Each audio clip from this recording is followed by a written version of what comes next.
Good morning, everyone. Welcome. It's good to see all of you again. Good morning, Joe. Good morning, Victor. Yes, good to see everyone. It's always a pleasure to be here with you again. Remember, share these lessons, these teaching is to help you to live a better life. Now, remember, it's not that we're getting into all about Jewish, how they're living.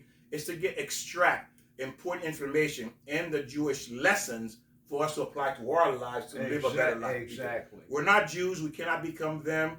But what we can do is take important information to apply to our life. That's what I do with it when I learn what I can use to apply to my life, to my children's life, to if I have, well, I don't have a wife, but it will be my wife and so on and friends. Right. And this is what we're doing here.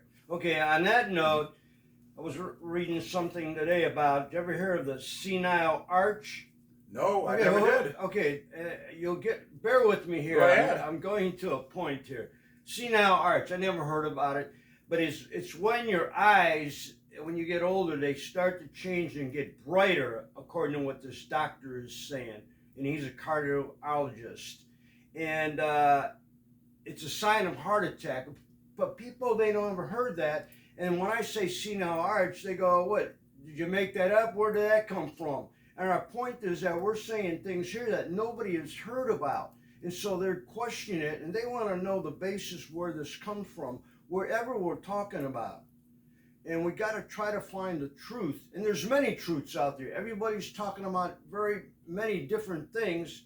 And now I'm rambling on, but I'm going to pass it over to Victor. Okay, I see where Joe going with it, is that we get information. Remember, human information. You have to make the distinction between human and God information. Oh boy, and that's hard because you say human, we're always programmed, we're brainwashed, we're controlled. So where do we get our information? And that's very difficult. Every human being pretty much got their information from another source, from another person who did the experiment. From man, right. Learned from man, is passed on, and then man add to that information. So I give you one information, then I go behind you, I add to it, modify it, or improve it, whatever the case may be. Again, it's the same information that's evolving, and sometimes we can get a lot of misinformation, and we evolve on the misinformation. Very good, evolving. Yes, very good. So that way, again, it creates problem. But again, for me, I have moved away tremendously from the world knowledge, and it just stuck myself into the Judaism, learning as much as I can. Because why? Simple one reason. I want to have a better life, and I want to be able to help my children with the life problem and friends who come to me. I want to be able to have the answers to help them to move forward, to have the life that God wants us to have here. Because we're thinking we're here to stay, Joe. We're thinking we're not going to die. We're thinking we come here, we grab everything, and we're going to hold on to it at the end. Well, guess what? It says when you're born as a child, you grab, and then when you die, your hands open. What does that mean? You let everything that you grab while you're alive, they're gone. Wow, I like that. That's right. We are grabbers. We're grabbers. Oh, I like that. Yeah, grabbers. We're grabbers. Everything. We're grabbing, and we like to justify for why we're doing it. There's many reasons why we do it. And even our spouse, again, so we were talking, we grab because what we want. Yes. What is good for us? What's going to happen to us? Absolutely, and that's what we do. It's always about what we want.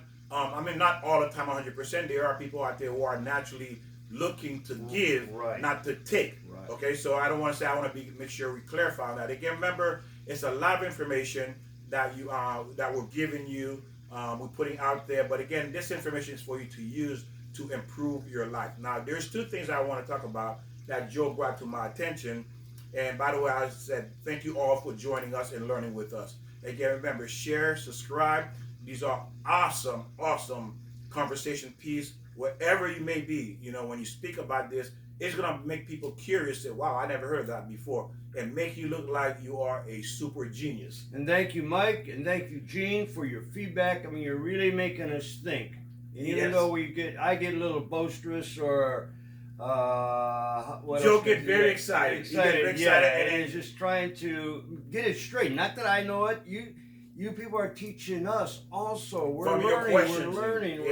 From your question. Thank you, Gene and Mike. Again, it's always a pleasure to get the feedback from you. And we're going to continue to do our best to help answer those questions. And remember, again, everything is passed down information, and a lot of information was not given to us. So one of the things, two things that I spoke about drinking, that the Orthodox Jews. The Jews do drink on special occasion, on holidays, in mourning and stuff. They do drink. The drinking I'm referring to is that the Torah says, not me. And usually wine too. I think they stick Wine, to wine, yes. not like that hard alcohol. Just to clarify that Thank drinking. you. Yes, that is correct, Joe. That is correct what Joe said. What the drinking is entail is because they're drinking, because of what happened. Drinking does, it elevates them, their spirit a little bit higher, make them feel a little bit better. I've been there before. To be able to, yeah, they feel, because it takes you, right, if you drink, if you ever drink before, you kind of feel, because that's what wine really does. It can bring you up or down. Right. It depends how much you drink. So when they drink, they just drink just enough to elevate them, put them in a good mood to be able to connect with God more. In the state of mind, too. And there you go. Yeah. So it's not the drinking, you go to the bar, hang out and drink, and then you passing out and you blabbering out, information that shouldn't be said, or saying things or insulting people. No, because now you're becoming a disgrace. That's Jews and non-Jews. Right. If you do, overdo it. You see? Very good. So it's both sides, Jews and non-Jews. When you get, when you overdo it, you start embarrassing yourself. You're embarrassing everybody, including your family, not just you. So people who are attached to you, even friends and family, do become embarrassed because you overdo it. And again, we all know what it looks like when someone is drunk. And even right now, in today's world, they're talking about, doctors are saying that wine is very healthy for you. But then again, people take that advantage. It's like, they'll do one glass of wine, they'll go, oh, maybe a second glass is better. You can't do that. Yes. So you have to know your limit, have to know that threshold. Again, but so they do drink. Okay, so I want to clear that up as well. Thanks, Victor, for clearing that up. Oh, beautiful question. Again, it's a lot of information. Again, this information really is, it's not too much relevant for my life because I'm not a Jew, but it's just that I want you to know how the Jews govern their life so they can practice and keep within the 613 commandments to obey God's laws. This is what they do. Now also, and leaving God. When I spoke about leaving God, okay, let's look at it this way. You marry a husband, and you are a woman, and you love church, you want to go to church. And what the husband say, no, I'm not going to church. I don't care. I don't believe in God. What do you do, Joe? Whoa, wow. Yeah, as a wife, well, you got to go to church. But there's a fight now, right? Oh, yeah. The husband don't want to go. Right. The husband don't want to go, and he doesn't want you to go. What do you do? Right. What do you do there? Man, very hard.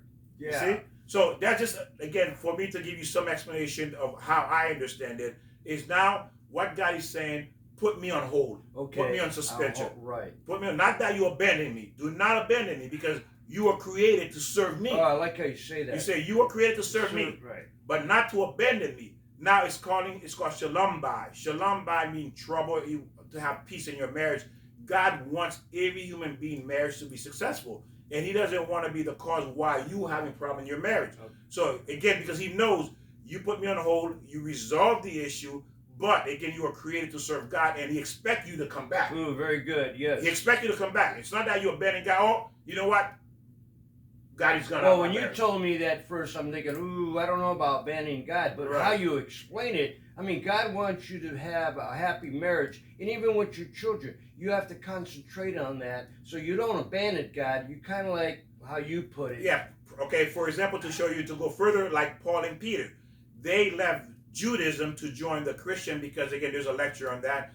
But again, they practiced in private. You see, no one knew they would still kept their Judaism. They practiced in private their Judaism behind the scene, because there was a time Jews were being persecuted. They could not practice publicly. So they did it in hidden, under the cellar or, wherever it is they can hide to practice the Judaism, they did. But it wasn't not done in the public for everyone to see, okay? So again, they still practice, but from the outside, it looked like they abandoned him, but they never abandoned God. So you see, so again, the whole point is not to abandon God. It's to find a way, again, we're going back to a little bit to the marriage, is to bring shalom bai to the marriage, peace to the marriage. But it's not that you're abandoning living God. You're kind of putting on suspension or putting on hold for right now. So that way you can try to work out the difference between you and your husband, try to get him back into church. I mean, whichever way that's going to work again. It's, again, you're never leaving God, okay? Because that's not what you were created for. How about this analogy? Don't men, or even both spouses, they'll leave one spouse and say they're in sales, so they have to leave the wife and go to another state or a country, so they're actually abandoning their wife, but they're doing it for good. They're trying to be a productive in their job. A provider. Right. And what about kids? When kids graduate and go to college, they're not abandoning their parents. Mm-hmm. They're learning they got to get education. And then they come back. Well, right. Which hopefully they come back. And that was another video that we're doing about how to respect parents. And go on, Victor. Yes. And again, you got to remember is that a lot of this information is just for you to have general knowledge about the Jewish, how much they know and how much we don't know. This is why I give this information. Not for me to dig deep and then know all the intricate detail, because why? I'm not a Jew. It doesn't really apply to me, but it's good to know because I understand, say, well, if they know that much information and it helps them to make better decisions, to live a better life and not having to worry about, did I make the right decision? Isn't that annoying, wondering if I made the right decision or not? Well, look what you did too, and a few people do. You're Catholic, and then you left the church. You didn't abandon God. You were looking for more information or right information, and that's why we move on. Yes, because I wasn't getting enough information to navigate my life properly for me to feel like, okay, I know what I'm doing now. It was just not enough because, the thing about the churches is this, that it says believe. Hey, don't ask questions. Don't ask questions, Joe. Right, no, just exactly. Believe. Yeah, just I got believe questions. Just believe $1 million going to drop from the sky into your lap. Just believe that. That wasn't good enough for me because you know why? Because let's look at belief. Joe and I was talking about that. The difference between belief and know. Like, for example, I was telling Joe. Or faith. Would you say faith? Believe? Well, belief and belief know. and faith. Yeah, well, faith same. Oh, yeah. Go ahead. So if I believe that Joe going to show up on time, is he really going to show up on time? Do you know he's going to show up on time to pick me up? You don't know that 100%. Do you believe your husband going to be on time to pick you up? Do you believe your husband going to be home in time for Christmas? Do you believe your husband gonna be, become the next executive or get that promotion? We don't know. We believe, we would like to know it is, but we don't know. So you have the faith. Well, you have faith, yeah. But faith means I don't know. Well, true. I don't know. But God says, I want you to know. Like, the way he wants us to know is, what 2 + 2 is, right? Exactly, yeah. That's the kind of know God wants you to know. He said, I want you to know 2 + 2 is 4. Why? Think of it this way. Oh, 4? 2 + 2. Oh, that was 5. Okay, no, 4. Thanks 4. for correcting me. Oh, yeah. I forgot about it. No, I'm sorry. No, fine. Now let's say for his man. Yeah. Just think about this for a minute. If I were to put a gun to Joe's head and say, I'm going to kill you, 2 + 2 does not equals 4. Do you think Joe ever going to change that ideal? He can't, because he knows 2 + 2 equals 4. So there's no threat. Exactly. There's no situation going to make me believe something different. You see, wow, it's impossible. Yeah, good analogy. You I can't, like that. Even if you kill me, I'm still going to die knowing 2 + 2 equals 4. Exactly. You can't change that. Yeah. You see, so this is what God says. I want you to know. When you know, you become solid. You become solid in your decision, and you become solid in who you are and what you're here to do. Yes. You see, that's the whole point of these lessons, these videos, is for you to become solid, for you to know. So now we're going to jump into what we're going to discuss about the 10 Commandments. And Joe and I, we're talking about, because one of the sensitive issue we're going to apply here to is Jesus. Okay, right. And the 10 Commandments. Okay, so we were taught about Jesus. There's another video that talks about the chronicle of Jesus, where he came from, Peter and Paul. So you can watch that video as well to get a better understanding. This is like a continuation that's attached to the 10 Commandments. We're going to attach Jesus to the 10 Commandments as well. So we're talking about, the first commandment we're going to talk about, and then we're going to go and go from there. So it said, the 10 Commandments says, the first of the 10 said, you shall not have no other gods before me, right? No other gods before me, right? So, okay, gods, with an S, Joe. With the S mean plural, mean more than one, right? So, what is the problem here? No other gods. God did not mention another God. He said no other gods. Mm-hmm. Okay? So now when Moses was writing the 10 Commandments, and God says, let us create man. God says, let us create man. And Moses said, wait a minute, God. What do you mean let us create God? Let us create man. God says, Moses, quiet, keep writing. Let those who want to believe there's other gods, they're going to want to believe. There are things people want to believe. No matter what you tell them, they're going to want to believe. Why? They don't have the merits to believe the truth. So they're going to want to believe there's other gods. So they're going to chase other gods. Well, from day one, if you're a Catholic and a Christian, you believe in a Trinity. And Trinity doesn't necessarily mean gods. That could be part of, Trinity. That's a hard concept to say that actually God has three people in him. So that's what people are actually concentrating on. And I have no answer for that. Beautiful. Well, we have the answer because it says Moses answered the first thing for us. Moses already answered it because Moses asked the same question. If you understand, because the problem is we read or we don't read, or we listen, we'll let the pastors, the ministers, or whoever feed us the information, but we're not really focusing in the detail of the word. He says, let us create man, us.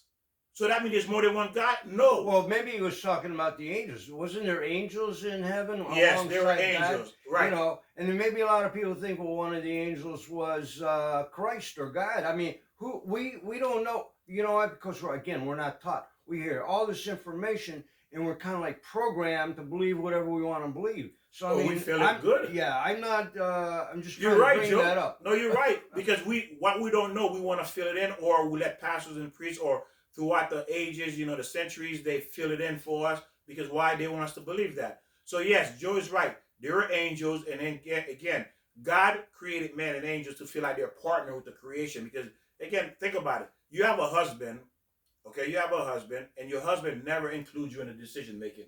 Do you feel like a partner? No. You feel like you're nothing, right? You feel like you don't matter because he never includes you in anything he does. So you don't feel like you're part of him. You don't feel like you're part of the process. Well, I like how you say that. You're right. Yeah, you feel insignificant. You're right. So God did not want his angels to feel insignificant. Not that he needed their permission or for them to agree. Just to give them, to show them, I recognize you. Okay? Well, what is the other? I'm going in a little direction, but another lie that we all as parents, especially as Christians, we teach our children about Santa Claus. I mean, isn't that another big lie? Yes. You better be good or you're going to hell. Oh, no, you're not going to get presents. I mean, and then there's Easter Bunny. We mentioned this before, and I'm going to mention it many times because we're also taught that there's some kind of guy that comes down the chimney and there's presents. And now it's so ridiculous. You see the kind of commercials they're making about Santa Claus. They're making complete fools of us. All right, now it's all commercialized. Yeah, commercialized. They're making fools of us, right. Because again, this is not what we hear. Okay, they're twisting things so far that we don't even know what all this mean anymore, and that's sad. And then because of that, look how rotten the world has become. Just think of the cards that people send out. That's going to be billions of dollars. And now let's look at this now. Now this is the question: is this? Now it says, "Let us create God," and it says there should be no other God than me. You should not idol worship. Now this is where it becomes a problem. It says this: why did not God say? Okay, it says this is it. Okay, Moses asked God. Okay, think there are other. Yeah, think there was other. Why did God not say? So why didn't God says, okay, in the first commandment, why do not worship? They said the first commandment should have said, do not worship any other God except me and my son. He didn't say that in the Bible. No, I didn't hear that. Because think about it. Did you hear that in the Bible? No, I didn't hear that. In the first commandment? No. Why did he say that? Because think about it. If you're telling me as a Christian, as Catholic, whatever your religion is, that I cannot get to God unless I go through his son, meaning that there's no way I'm going to see God. Okay, let me stop you right there. Mm-hmm. What do the Jews believe that there's going to be a Messiah coming? So who's the Messiah to God? Is that his son? No, it's not his son. Okay, so Jews don't believe that there's going to... I always heard in our religion that God's going to send his son, Jesus or Christ, to redeem everybody, or at the end of the world. So I always thought that Jews did believe in a Christ that was Son of God. So now we're taught that wasn't true. Exactly. Or we're learning that there's another concept of that. Yes. So I'm baffled here. And because we were taught that. And think about it. We all have understanding. We all have a brain. Again, if that is Jesus was so important, you cannot get into heaven, God would say, do not worship any other gods except me and my son. He would have that in his first 10 commandments. Because you can't come to me.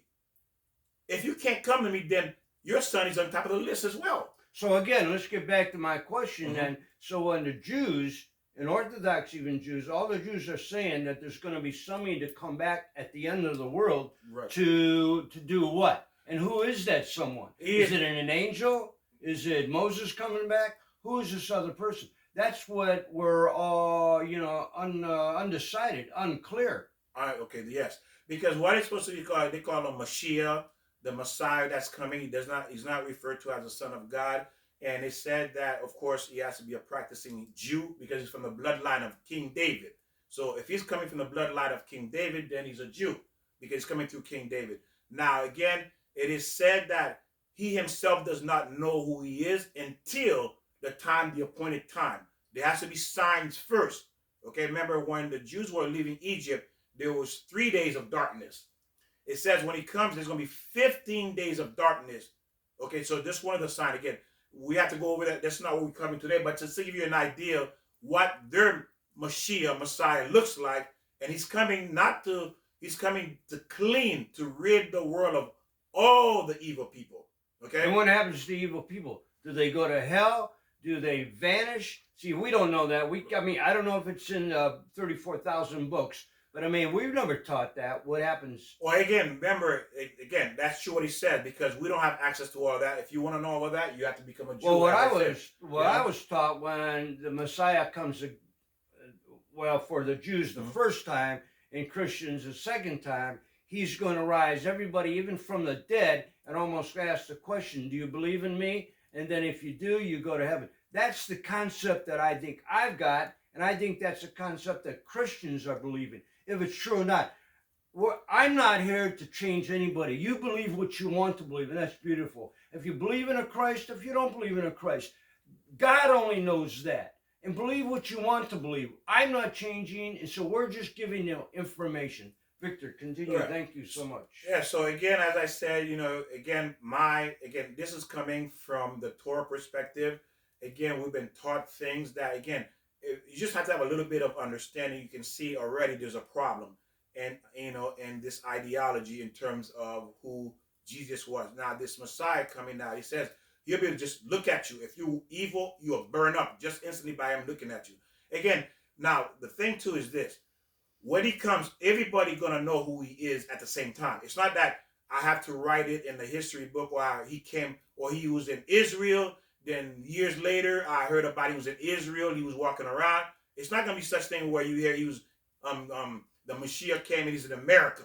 And then later on, the rest of the world knows about he was in America. So how is he going to come? So, is all of a sudden being in the sky and then coming down? Well, as I said, everybody's going to know, so I don't want to speculate. You mentioned that maybe he may, and I've heard this before, even in Christian religion, that when he comes again, or when he comes again for the Jews the first time, that he's going to be born between actually a man and a woman, and then he's going to, and he won't even know. Yeah, he's there already. Yeah, he's already, if he's already in that generation, because every generation say he could possibly come.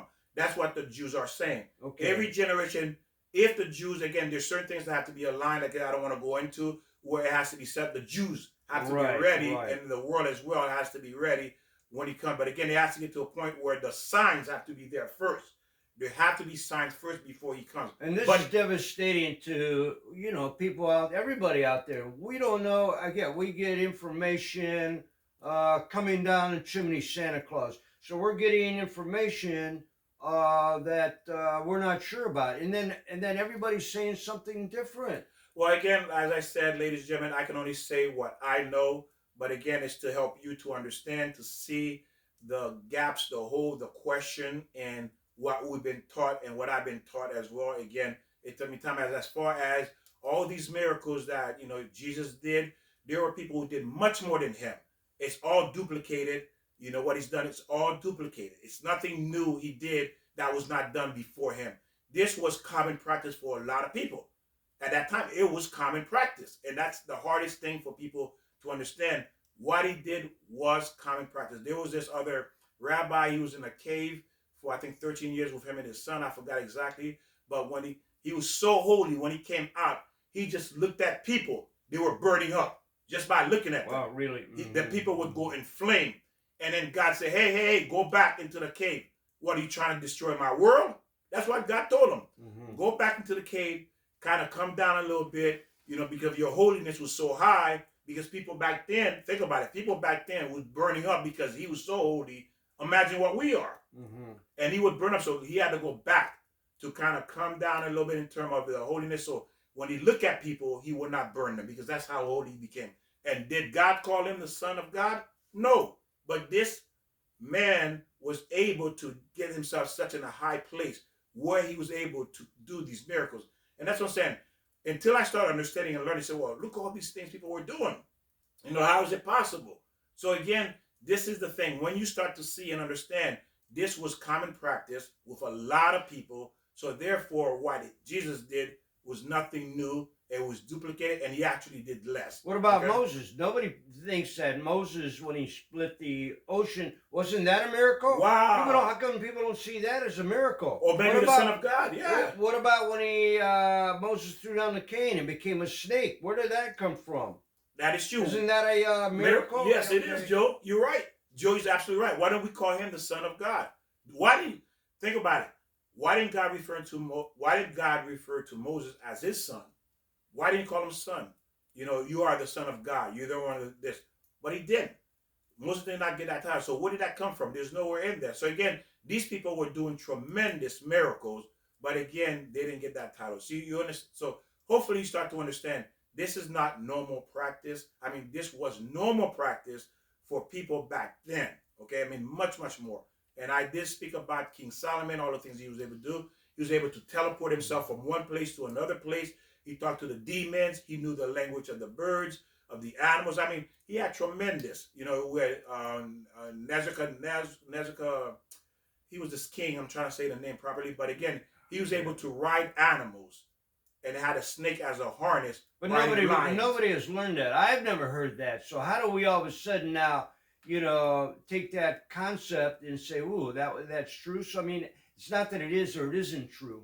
Well, as I said, because you're limited. Because you don't know what you don't know is why you believe in the little information that's been altered and twisted to make you believe. Again, when you go back to the other video we're going to be posting, and then you'll start to see how the pieces are being pieced together. If you concentrate on the 10 Commandments and know what's in your mind and heart, you know what's right. Just concentrate. Yes. Joe is right. The best way I would tell anybody is focus, like you said, Joe said, focus on the 10 Commandment and God. You're good. There you go. Right. 10 Commandment and God. This is the best way, the only way, because that's what he gave us. He gave us a 10 Commandment for us to fulfill. That's what God gave everybody, the Jews and the non-Jews. Focus on the 10 Commandments, ladies and gentlemen, and God, and you're good. And we're only on number 1. Are we going to go through 10 in this session? Yes, we're going to go through all 10. Okay. So now it says, remember, the first 5 of the 10 Commandments is between God and man. And the second 5 is between man and man. Man and man. Okay, are we good so far? All right. So we're going to start with the first one. As I said, so I want you to understand, these miracles were all common practice, okay? The Egyptian, they did miracles. So all of them, the kids were doing miracles. So there was nothing new. All right, it says that. That's the first one. Now, what does it mean, the first one? You shall not have no other gods before me. It means idols. We have idols. What do we have idols? Okay, so we're going to talk about that. Now, let's look at number 2. Say, thou shalt not take unto thee any graven images. Okay. Graven image. What do you see image, Joe? Yeah, well, all over. All over. You see the saints. You see the Holy Mary. You see the cross in the church. All those are images. Right there, ladies and gentlemen. The first 2 have already of the 10 Commandment has been violated. It's been violated. It's right there clear. It says no images.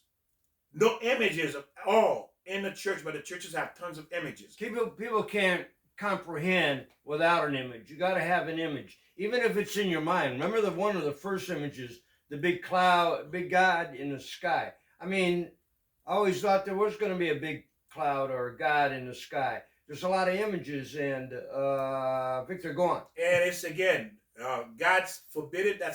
Think about it. That's His second commandment. No image, because God has no image. Okay, that's why it says no image, because He has no image. Continue. I gotta get some water. You want some water? No, fine. Thank you. I'll be right back. So Muslim, they have the cross. We have the Muslim have the stone.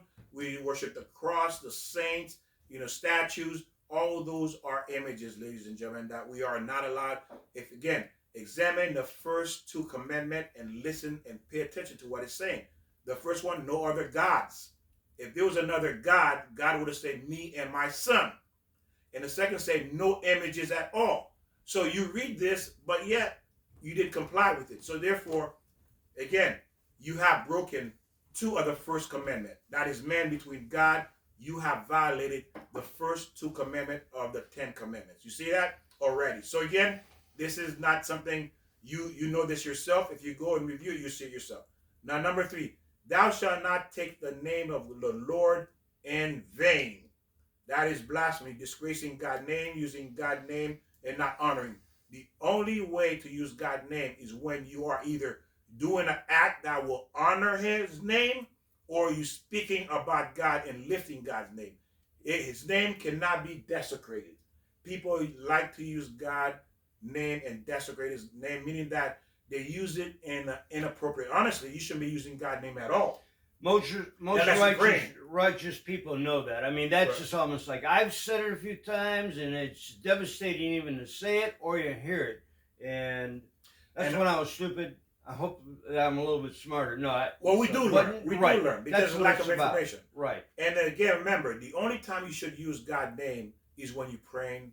Okay, when you're praying, that's the only time you should use God's name. Right. And say thank you, Lord. Because if you don't try to refrain or stay within that realm, it's easy to use His name in other areas. Okay, if you're talking about God, how He bless you, how He did this, that's beautiful, that's perfect. Because why? You're lifting His name, you're honoring His name. And again, that's learned. Usually, when you say it wrong, use God's name in vain. As children, you hear that. Maybe your father, your mother, your aunt, your uncle, or your peers. You hear it and then you repeat it. Everything is learned. Yes. Rightly learned. Or wrongly. So is that a word again? Wrongly? Can I use wrongly? Yes. Gene, correct me on that. Thank you. All right. So remember, then this is number 4. Remember the Shabbat, the day, and keep it holy. Shabbat is for the Jews, where this is what really is the number one thing that makes a Jew is keeping the Shabbat. Of course, you have to have the prerequisites that goes along being born through a Jewish mother, and then keeping it, but again, keeping the commandment. But this is, without the Shabbat, you are not a Jew. Okay, that's what it says. Without a Shabbat, again, it's not for us to know because we're not Jews, so we don't keep the Shabbat. But it's just for you to understand what they mean when God's saying the 10 commandments, what the first, we're going through them so you understand them in a little bit more detail. So the Shabbat is exclusively for the Jews.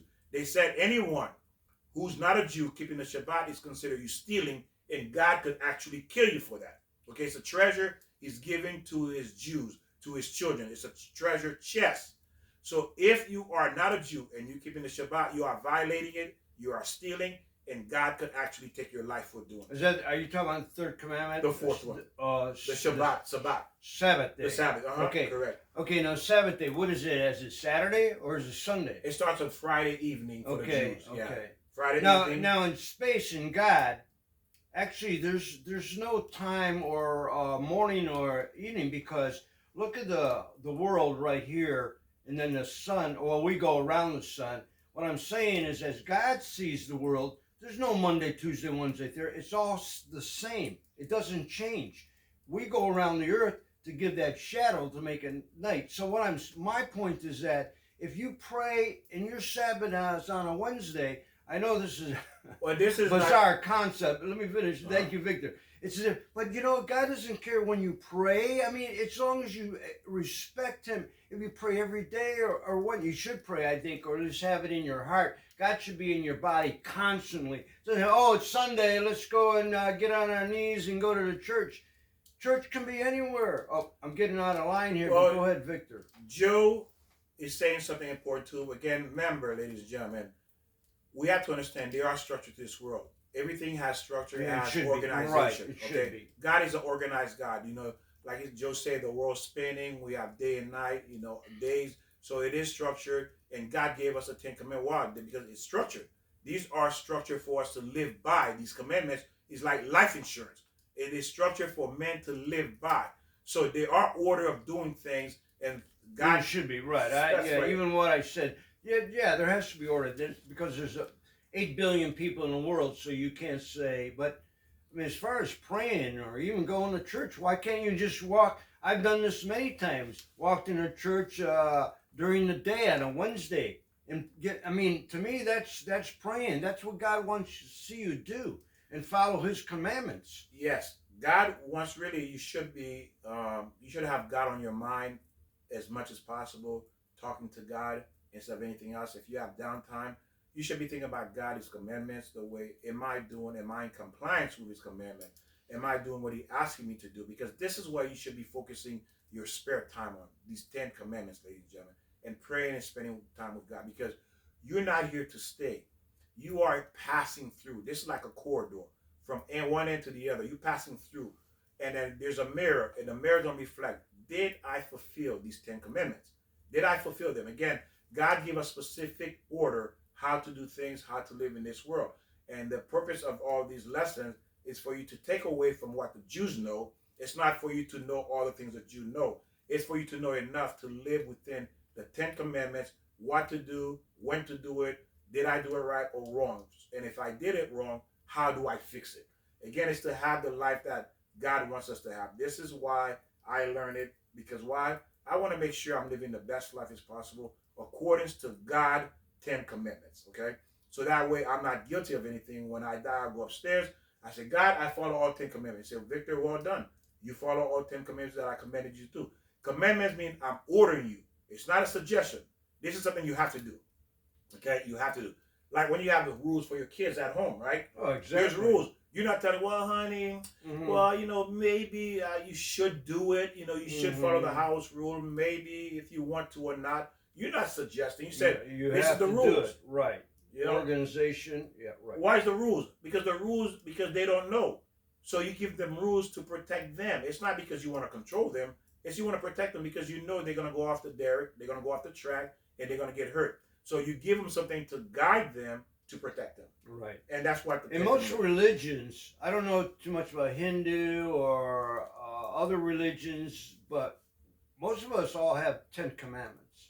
Well, 10 we commandments, all believe, you know, I mean, it's for all mankind. Right, all mankind. It's for all mankind. It's for Jews and non-Jews. So that's why if you concentrate on the 10 commandments and love your God and love, like God said, love me, love yourself, and love your neighbor as thyself.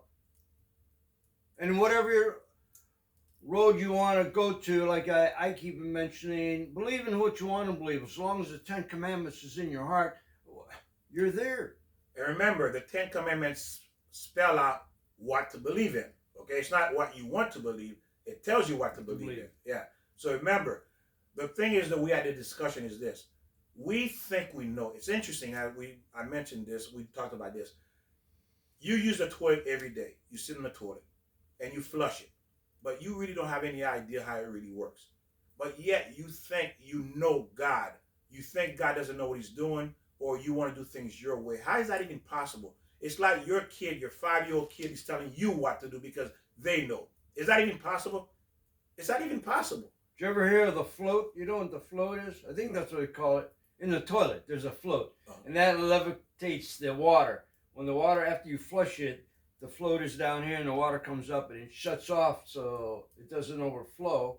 And then when you push the valve, well, that's all I know. Well, like I said, I don't know. So if I don't know, I'm not questioning God. Okay? There's many, almost everything. Right. That's the point. I'm not questioning God. I'm going by what God stated. And then again, people may argue, well, the Jews, well, guess what? Everything you know about God came from the Jews. So again, to even go beyond that, trying to argue it, it's ridiculous. You know? And that was a prophet. You're talking about God gave the prophets, you know, the message, and they wrote it down in the first Bible, which is the Torah, And then it's in our Bible. The Old Testament are all the same. I'm reading 4, like I mentioned many times. If you just read it, you'll see there's certain words that are different. But follow the Old Testament, the Torah, same thing. And what happened is that we lose focus on what we've been derailed by all this information. Again, it came from the Jews. And then this is where I went to the source to learn and start, looking at their text, also going to synagogue to learn. But again, it's not for me to learn everything about them. That's not the idea. Lose focus. That was a good, yeah. I like how you say it. Yeah, we lose focus. It's not for me to learn everything about them, neither for you. It's just to give you enough information for you to see clarity, to know how to make decisions, to have a better understanding who God is and what he wants. Okay? It's not for any other purpose. It's for us to have a healthier life of production, that we are following God's commandments. And we'll never know the true God until we die. I mean, we don't know what's in his mind. We don't know what he's doing. Many people say, well, God works in many ways. We see babies being killed in many ways. We see everybody, young people. And what is that all about? How does that, and we got a good answer for that we'll talk about later. Honoring your father is honor your father and your mother. Now this matter, is this the fifth one? Fifth one. Still with God teaching man. Yes, because what happened is, by honoring your father and mother, you will honor God. That's why you put that. Yes. You see that? Because if you can learn to honor your father and your mother, you will learn to honor God as well. That's why he put it that one within the 5 commandments, because it's through honoring your father and your mother you'll be able to honor God. If you're not honoring your father and mother, it will be very difficult for you to honor God too. Because why? Your father and your mother are authorities, and they're telling you, they're setting rules and guidelines for you to follow and how to respect them. So if you can't respect your family, you can't respect your father and your mother, how are you going to respect God? That's lost. Yeah, how are you going to do that? Yeah, no, very hard. You're not going to respect God. You're not going to respect his commandment, right? Exactly. Because your parents have rules. You don't respect the rules. God has rules. You're not going to respect the rules either. So how are you going to do it? You can't. So this is, why you need to understand in more depth about it. And that's what we're going into a little more detail, to more clarity, so it makes sense when we are reading these 10 commandments. Now it says, thou shalt not kill. We all know what that means, killing people physically. But there's another type of killing, okay? It's called lashon hara. Lashon hara is considering murder, meaning bad-mouthing people. When you speak ill about people, you are killing them. You killing yourself, you're killing the person who's listening to you bad-mouthing the other person, and you are killing the person you're talking about. Because never looked at it like that. Yeah. Yes, okay. That's what it means. See, it's not surface stuff. Again, it's giving surface stuff for us as Gentile, because again, it is a normal thing for people to kill people for no reason. Animals kill to protect and to eat, but man will kill for no reason. Man don't need reason to kill another man. Right. Greedy. Yeah. We know ego.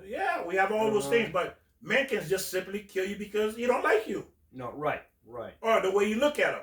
So man don't need a reason to kill. So this is why God put thou shalt not kill. Because if you can remember or know, I cannot kill. So even though I want to kill, but it says not to kill, I'm not going to kill. Right. And that killing started what? In Genesis 1, where Cain killed Abel. It started, and then there were all the wars, and we keep on doing that. So we keep killing. And when out of jealousy, we won't get into why Cain killed Abel, but that was about a little jealousy. And lashon hara. Now we're going to lashon hara. Okay. Lashon hara again is that the 7th commandment? No, that's the 5th one. Oh, still. Hold on a second. We're still in honor of the father and mother. That was 6th one. It was the kill. I'm sorry. The 6th one was killed. Yeah. All right. Yeah. Wow. So now, talking about the 6th one, thou shalt not kill. When you embarrass someone as well, when you embarrass someone in public, you kill them as well. So therefore, you to understand the different type of killing. I didn't want to skip that. So that's embarrassment. Anytime you embarrass someone, God says it's as if you physically kill that person. Well, look how you felt when somebody embarrassed you. You want to shrink down and almost disappear. So that you feel like dying, right? Yeah. You feel like dying. You go down. Embarrass you. Wow, I never looked at it like that. Yeah, you feel like killing yourself. You don't want to show your face around that place anymore. It's as if you are dead because you can't go around this place anymore because you've been embarrassed. You don't want to show your face. Humiliated. Embarrassed. insulted. Exactly. All that is against the Ten Commandments, and it says it's considered as you kill that person. Now the seventh one is thou should not commit adultery. Ooh, so we know what that means, adultery, physically adultery. But adultery doesn't rest there. Adultery also rests in your mind and in your heart. Like lust too. Yeah, lusting, and this is the problem. It says in the mind, the heart, and thinking about another. For example, a man, let's use a man, for example, committing adultery. He doesn't have to physically go be with a woman. Now he saw this beautiful woman. I mean, she's dressed to expose everything. And he saw her, and of course she was attractive. Now she's in his mind. She's running in his mind, and now he starts to lust in his heart. Now when he gets home to his wife, what does he do? He wants to be with his wife. But yeah. No, you. While he's with his wife, he's thinking of that woman. You come in and see? So it said this is worse than the act of self. It's worse than the act of self because the act is you do it once and you're done.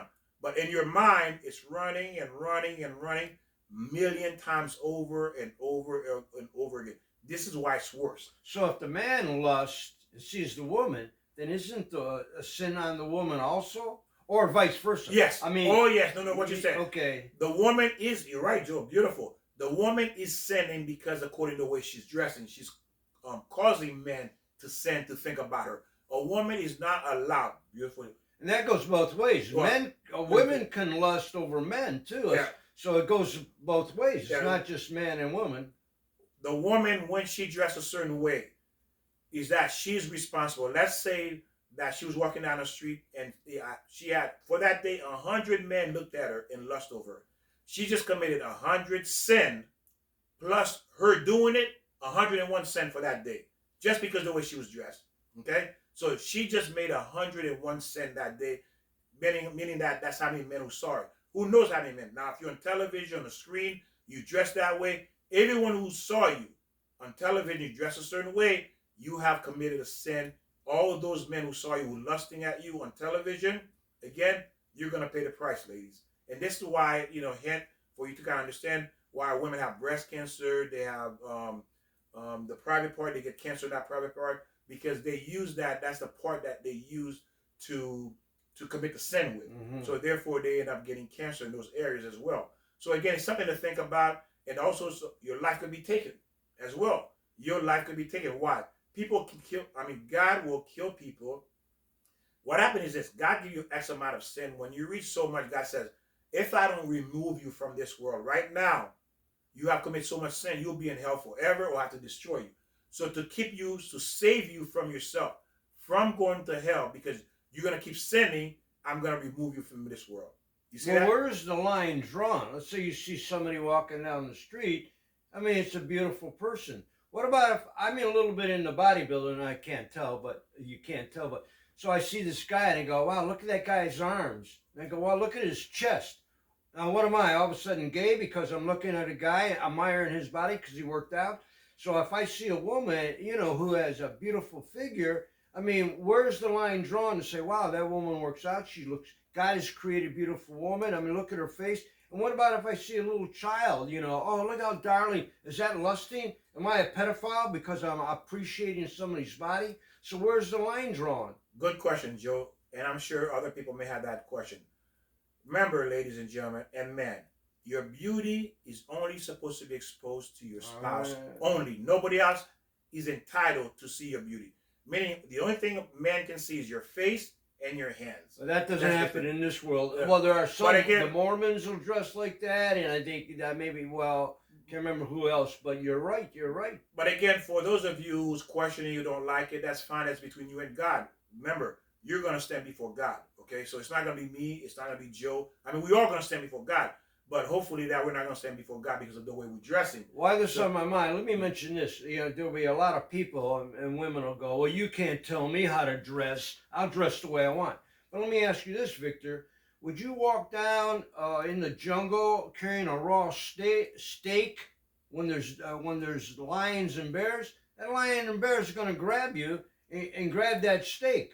You see the analogy here? If you're walking down the street and you're half naked, people are going to look at you. Yes, and guess what? Think about what I'm saying. Oh, that's a beautiful example, Joe. This is now. I'm going to show you. I'm going to tie this in for you, kind of understand how this kind of works. Okay, so let's look at two people.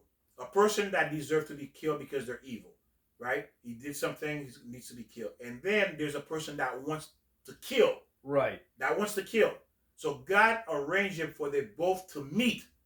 So the one that deserves to be killed and the one that wants to kill, for them to meet, for that one to kill that person. So God will make them meet so they can commit the crime because he wants to do it and that person wants to be killed. Now, like he was going back, I know it's just an analogy for you to understand why people kill other people. Now, you have this woman, like you said, walking down inappropriately. And what happened? You have this guy who wants to rape. Right. He wants to rape. Yeah, right. He's been watching you. Has no control. He wants. There you go. He's a complete beast. He's a complete animal. He's a lion. He's ready to devour you. But you're saying, hey, I can dress the way I want to dress and I shouldn't be touched. But you're in a jungle. Yeah. Like you said, you're in a jungle. You're in a jungle walking with a piece of meat in your hand. And this guy is an animal. Right. He's a lion. Grab that meat and grab you. Are you going to tell the lion, hey, you can't eat me? Yeah. Are you going to go up to the lion and say you can't eat me? Yeah, you can't. Mm-hmm. Who does that? Say, hey, lion, I know I'm here with this meat in my hand. You can't eat me. Are you going to tell the rapist you can't rape me? And that's what you need to understand, ladies and gentlemen. That's why God says, because you're going to have men who are not men, they're beasts, they're animals, okay? And this is a jungle. If you don't conduct yourself properly, they're going to attack you, okay? Women rape men too. Women do rape men, so it goes both ways. Let me answer my own question about where do you draw the line. You know, again, if I see a beautiful woman, I go, oh, look at that, she's a beautiful woman. But I think the line is drawn if then my imagination goes beyond that. And I'm going to go, oh, I want to do this and look at that and do that. Now you're lusting. That's my opinion. I think if you appreciate someone, again, I've said, oh, that's a good-looking guy. Look how he's dressed. He's a good-looking guy. He has.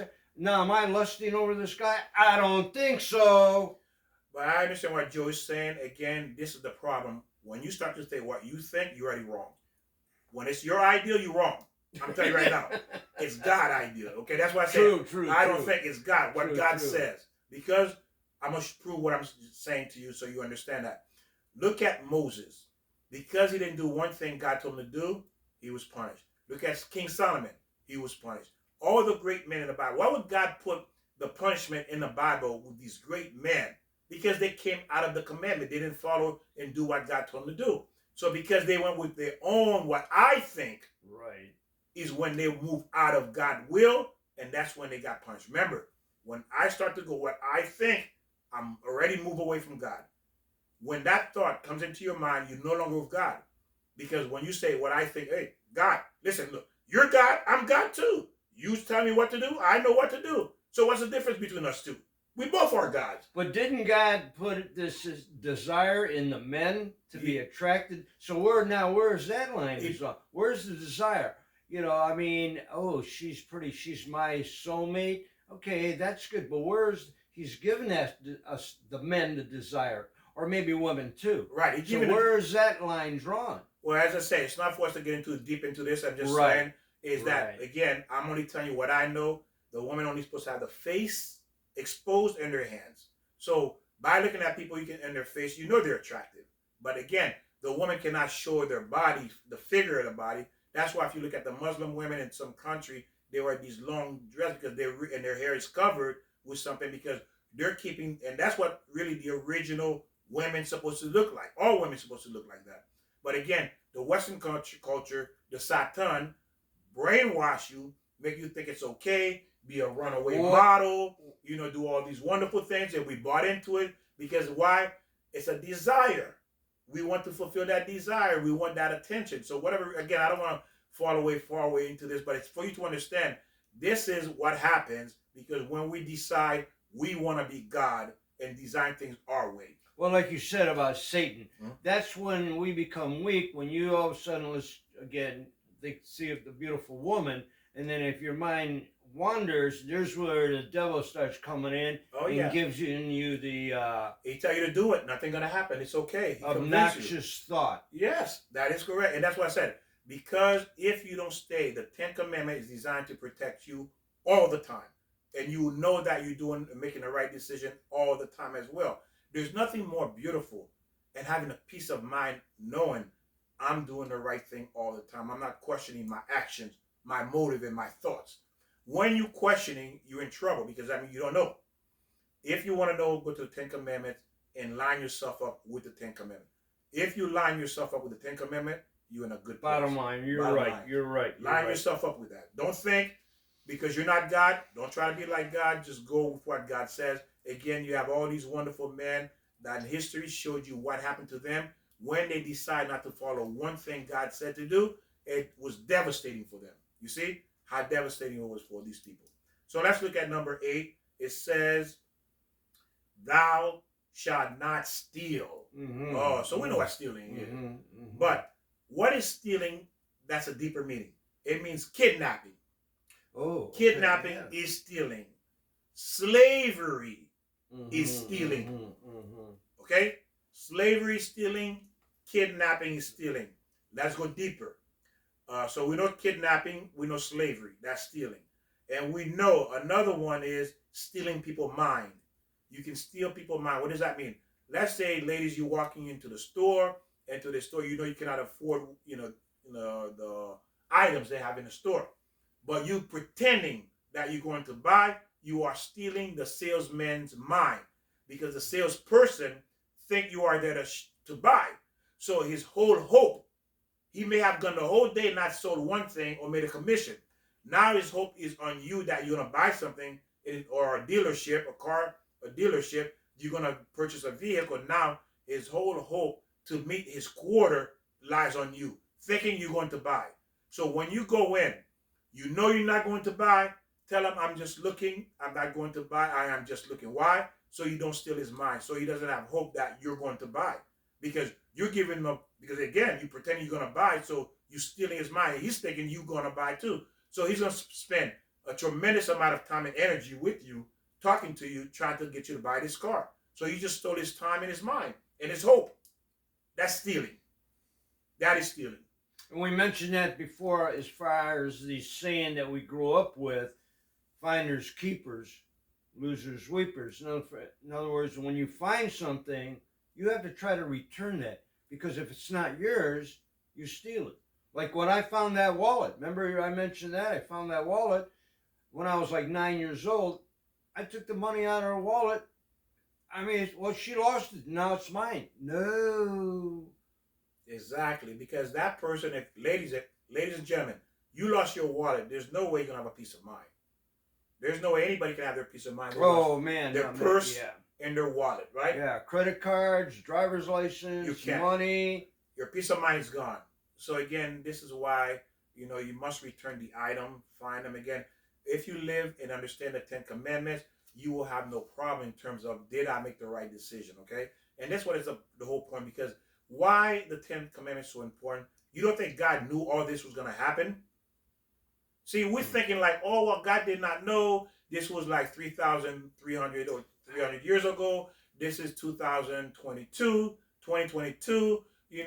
things have changed, blah, blah, blah. You're not God. First figure out how the toilet flush, and you're still not going to be close to understanding God. Why? Because and the reason I use that analogy is because we can never understand the way God thinks. Never.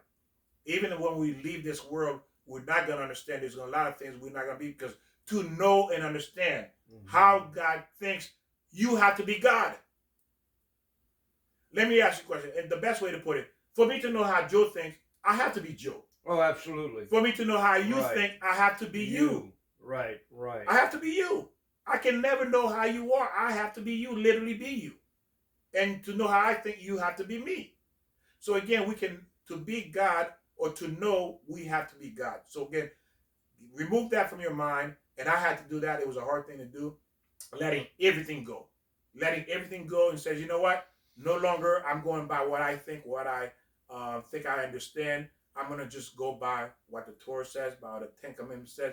I'm going to govern my life through that channel. And that's it. And ever since, to be honest with you, I'm still learning, but it's been easier and easier. Every day been easier for me to live my life, make decisions, based on what I know to live my life in peace. And talking about the eighth commandment, stealing, I'm going to mention again that I said before about I went to the grocery store, I paid what I bought, came back out, I saw there was a package of batteries.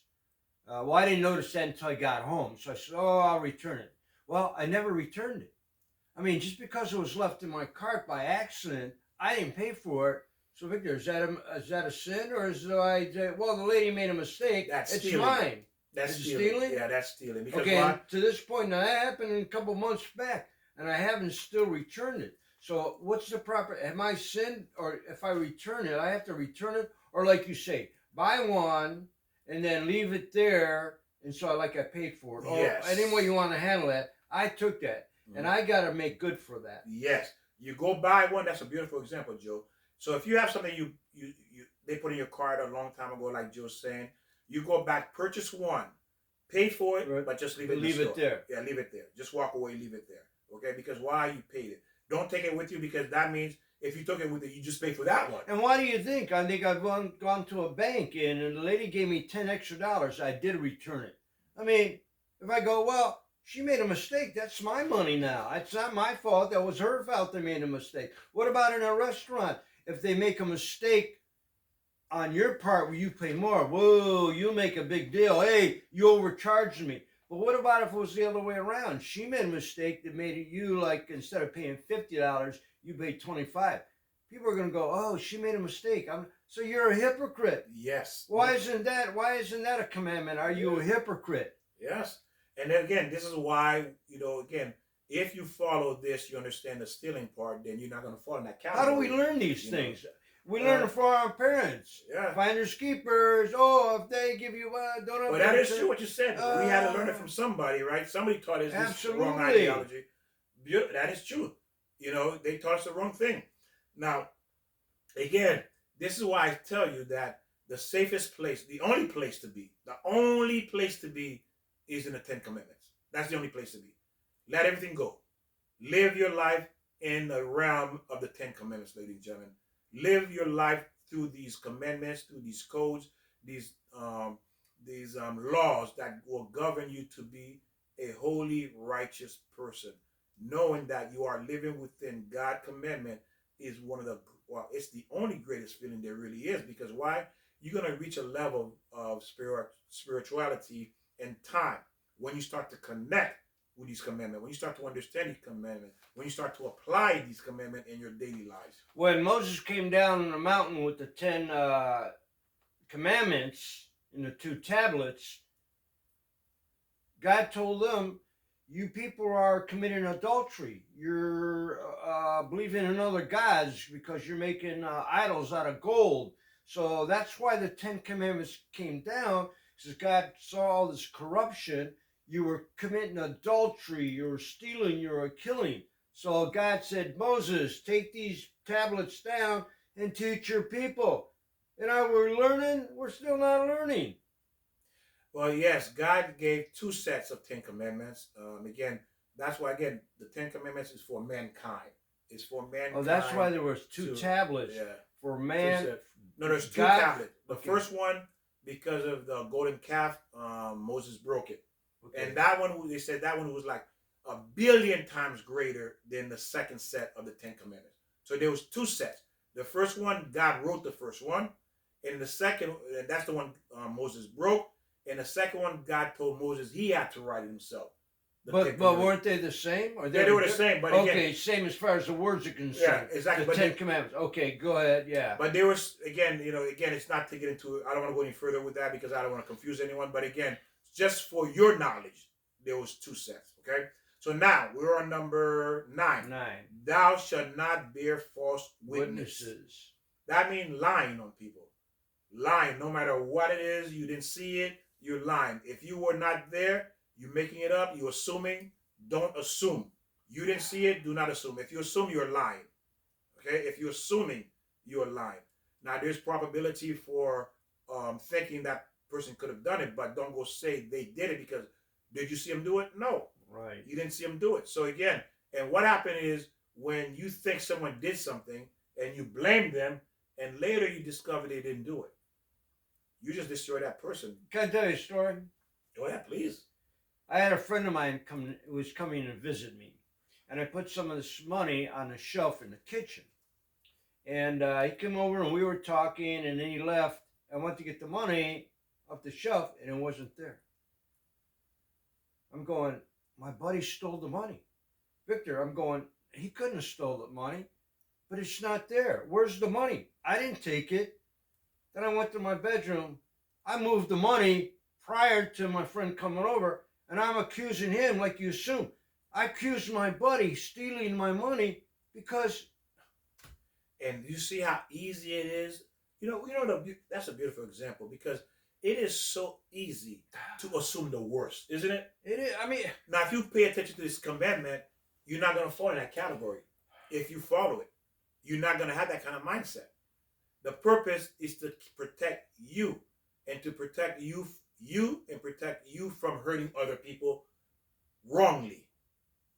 I'm sorry, but you know what? I'm thinking now, I have to apologize. I never apologized to that friend. I mean, I didn't accuse him to his face, but I accused him, and like you said before, I stole his mind. Yes. So Larry, if you're out there listening to this, I mean, I'm sorry I thought that, but I know you didn't steal it because it was my mistake. I moved it and didn't realize it or forgot that I moved it. Beautiful. Didn't mean to interrupt you, Victor, No, you're fine. You're fine. No, that's I'm apologizing to my friend Larry. And this was like 40 years ago. Beautiful. Oh, yes. There you go. The sin I had. Yeah. Okay, go ahead, Victor. But that's beautiful. See, look what Joe just demonstrated, ladies and gentlemen. How many people are willing to do that right now? You have accused someone in your mind, in your heart, thinking they did something to you, and later discover they didn't. You see what happens? The sin you commit, you hurting yourself and other people. Why? Simply, you don't understand the structure, the commandment God put in place to protect you. That's the purpose of these commandments. It's for you. It's for your own good, for your benefit. Okay? So beautifully put, Joe. I well, even saying this on a little bit of reverse psychology here, let's say you come up to me and say, Joe, I'm going to court. Can you come to court and defend me? And I go, sure, no problem. But if you say, well, Joe, can you tell him I was here? I go, Victor, beautiful, Joe. I'll tell you what I know. I'll say about your character. I love you, but I didn't see that. I wasn't there, Victor. So I can't. False witnesses. I can't. Beautiful. What Joe said is absolutely 100% correct. How many people would ask you to say a little lie or punch in the clock for them because they're running late? You're running late to work. Hey, you call your friend. Hey, can you punch my clock? I'm right around the corner. Not allowed.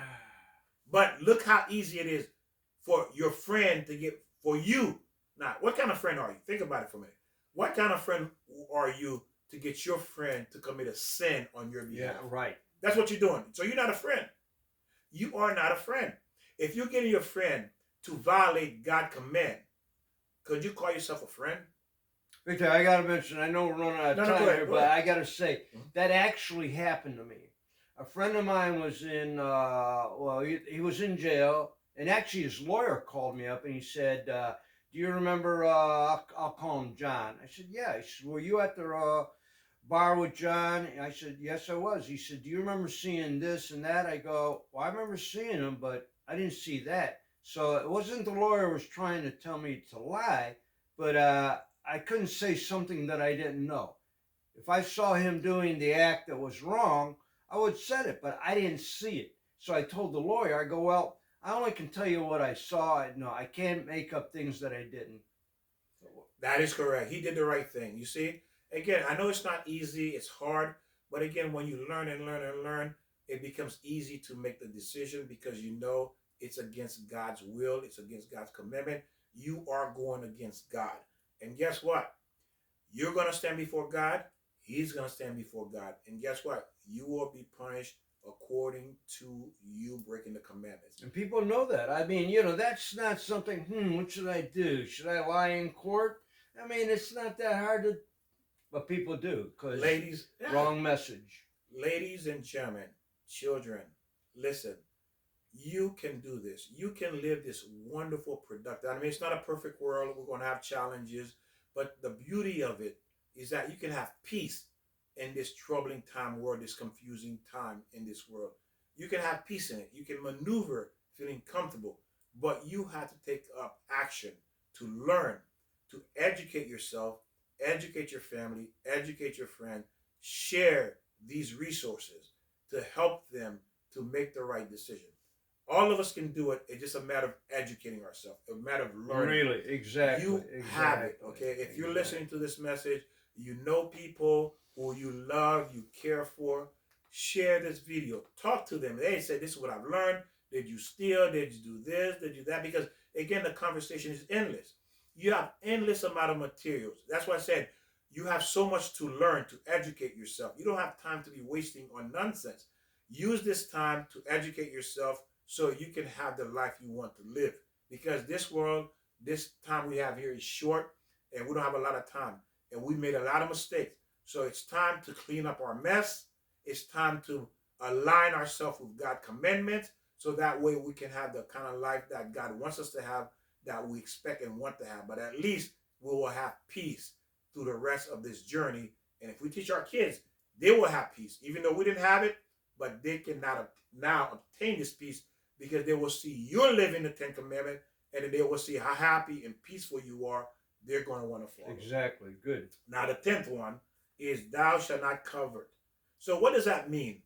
Meaning that we want something else someone has. Somebody is that has. Yeah, that always confused me. Thou shalt not covet. We're jealous. The neighbor's brand new car. Yeah. The neighbor brand new car. Yeah. Oh, how about the neighbor brand new wife? Ooh, brand new husband. Ooh. He's a cutie.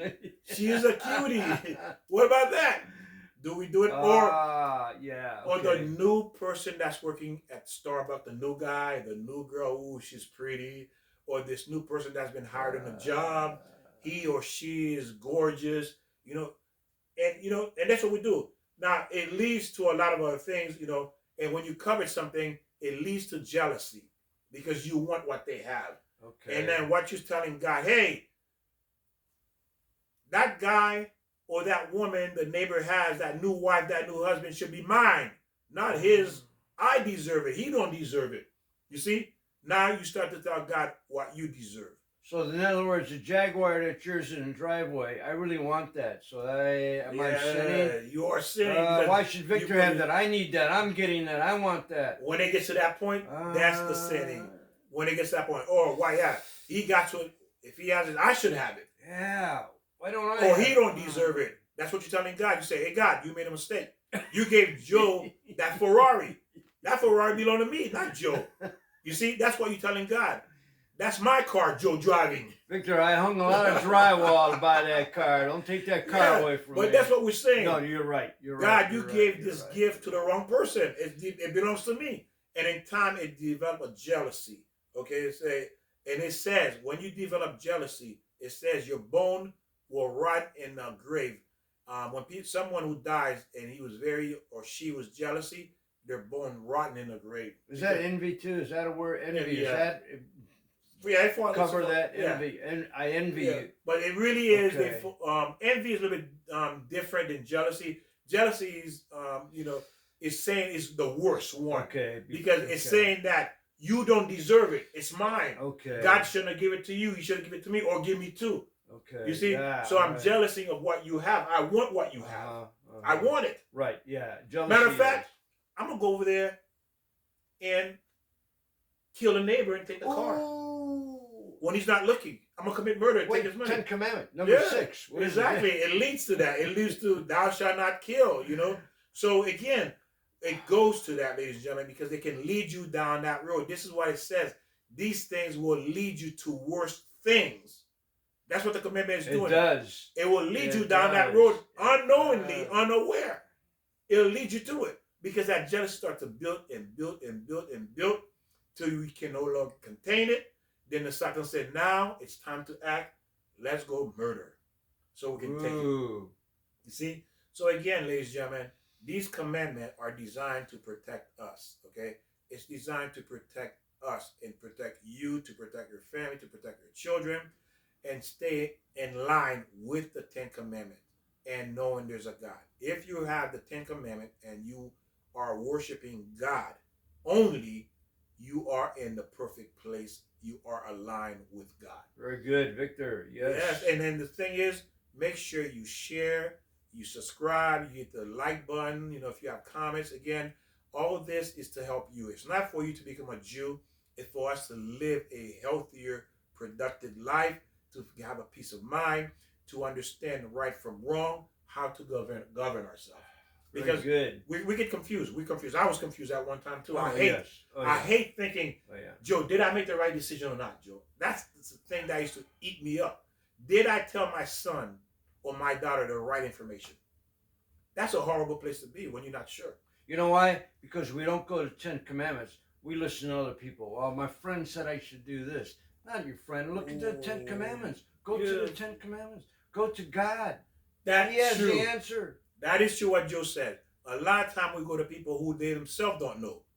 And they're only giving you their advice. Why? Because they think they're God. Or they're evil and they're jealous and wanting to make you fall. Yeah. Yes. Let your son know this so he fails in school.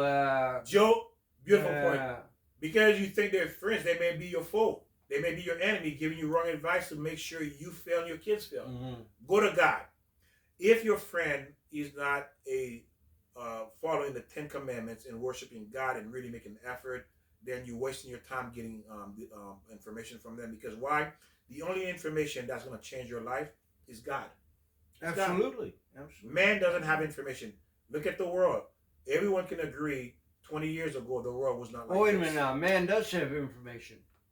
But the wrong information. Amen. The wrong information. The only right information is God information, ladies and gentlemen. This is where you're safe, okay?